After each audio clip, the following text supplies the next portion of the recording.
Well, today we're going to be making a chicken casserole. It's actually called the King Ranch chicken casserole. You see it in a lot of cookbooks, so you know it's got to be good. We've greased a casserole pan here. We have some chicken in here. It's rotisserie chicken. We cheated and just went to the grocery store and got one. You can use 2 small or 1 real big one. Shred it up, put it in there. It's great. We have some shredded cheese. We're using cheddar in there. It'll be great. Love cheddar cheese. And on a tortilla, we're using whole wheat tortillas, which will be just wonderful. We've preheated the oven to 350, so it's all ready to go. We have some onions sauteing over here. Sauteed them for about 3 minutes or so, so they're nice and tender. We're going to add to that garlic, chicken broth, a can of cream of mushroom, a can of cream of chicken. We have 2 cans of diced tomatoes with green chilies, which is fun. And to that we'll add some cumin and some chili powders. So I'm going to start adding these things to the onions. Get that all in there real good and let those flavors start working together. Put some chicken broth in there. And to get the ingredients to all of my recipes, not just this one, but all of them, remember to go to Gunselman.com. That's Gunselman.com.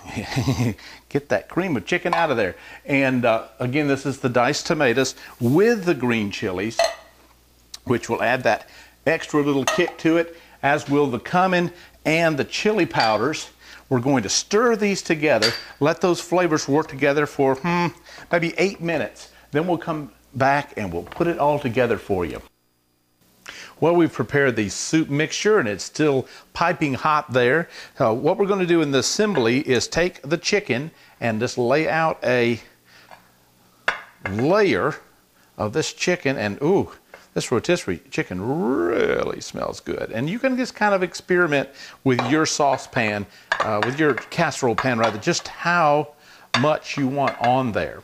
And after you've put a layer of the chicken, just ladle on some of this soup broth here so that it covers. I'm going to lift this up a little bit so you can see it a little better.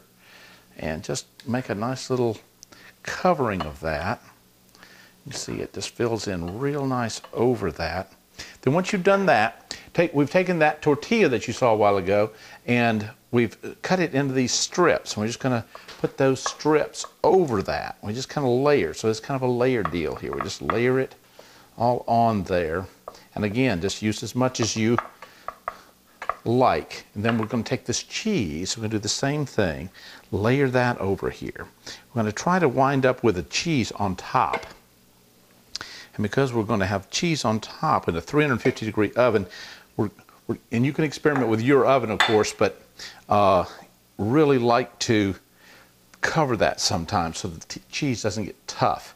Okay, another layer of the chicken, and I think that's going to just about do the chicken.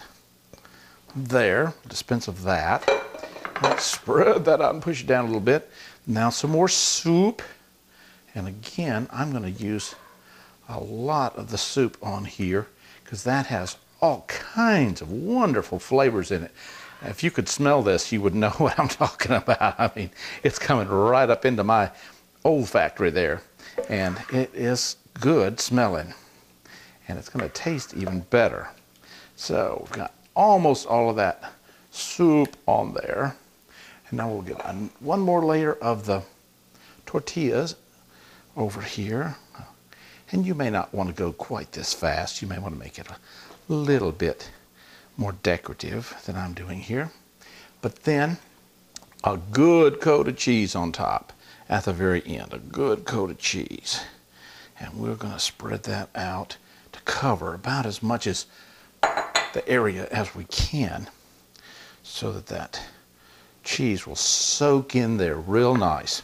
Now we're going to pop this in that oven and let it bake for a little while, and then I'll show you what we wind up having.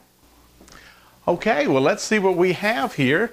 The casserole's been in the oven for about 50 minutes to an hour, depending on how fast your oven bakes. Let's take a look at it here.